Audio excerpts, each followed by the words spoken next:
Morning mga kasisiw, another day, another update na naman sa pang 11 days natin pag-aalaga ng blower chicken or 45 days. So yung nakaraan, bumili ako ng isang sako at 3 kilo. Naubos nila yung blower na Integra 1000. So ngayon, mag-iiba na ako ng pakain ng manok. Bali yung gagamitin ko ngayon, Integra 2000. So ayan, bumili pa ako ng bayan, tapos nagmotor pa ako. Siyempre malayo yung ano dito, yung daanan. So ginamitan ko ng motor. Kasi mamaya, imbis gumamit ako ng bangka, ginamitan ko ng motor kasi mamaya din mag-iigip ako ng tubig. So pwede naman natin dito papunta sa Manukan. Let's go!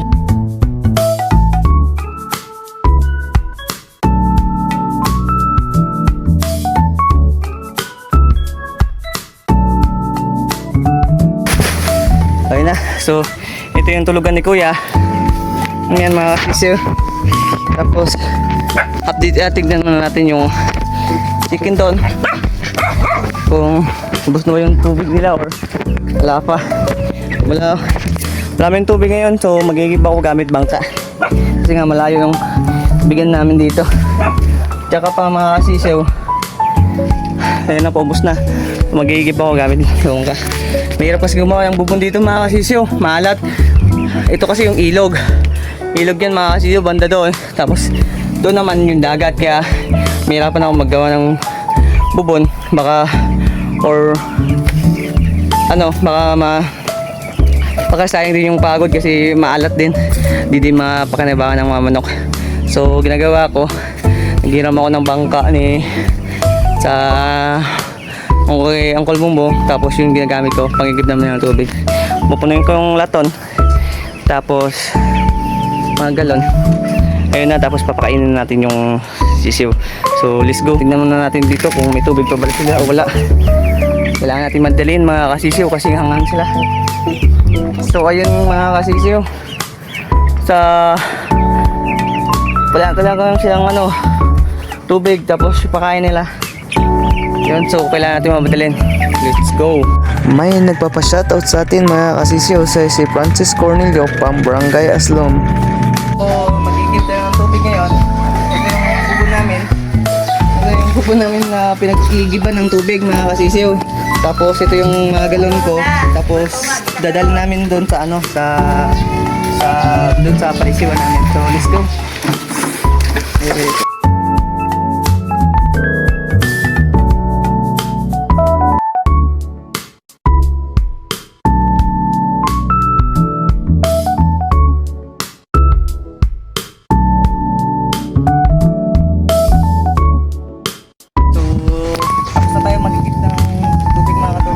Dito na tayo sa Rizabol. Ito yung pagkain na gamitin namin mga kasisiw.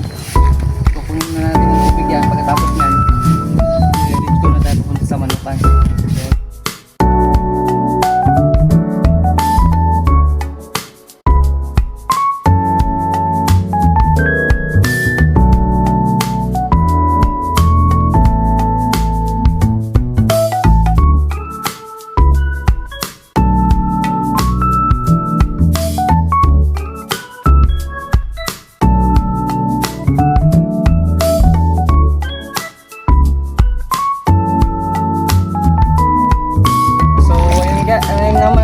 Papunta na tayo dun sa palamanukan natin. So tingnan nyo yung dinadaanan namin mga kasisyaw, kung gano'n.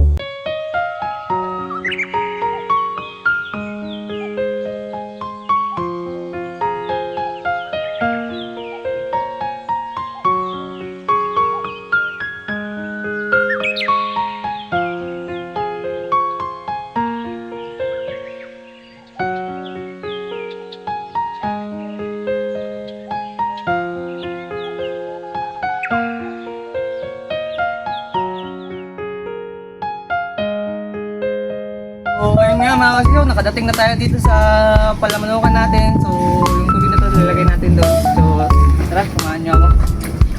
Paano?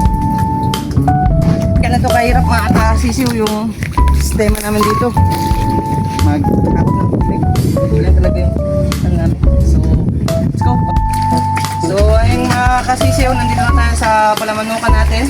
So, ito pa yung mga pananukan namin. Nagigib ako ng tubig.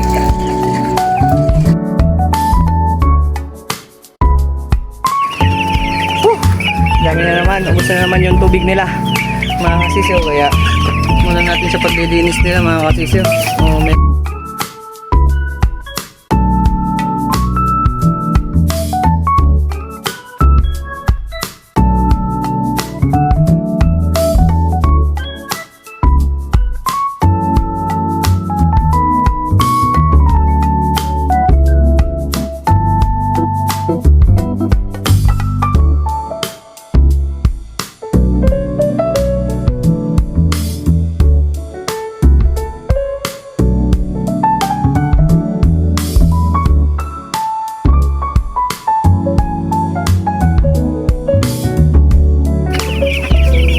Natapos din mga ka-sister. So hanggang dito muna tayo. Salamat sa mga nanonood at salamat sa mga suporta.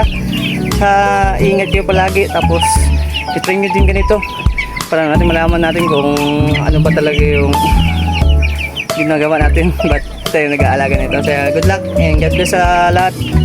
Ingat kayo palagi mga ka-sister.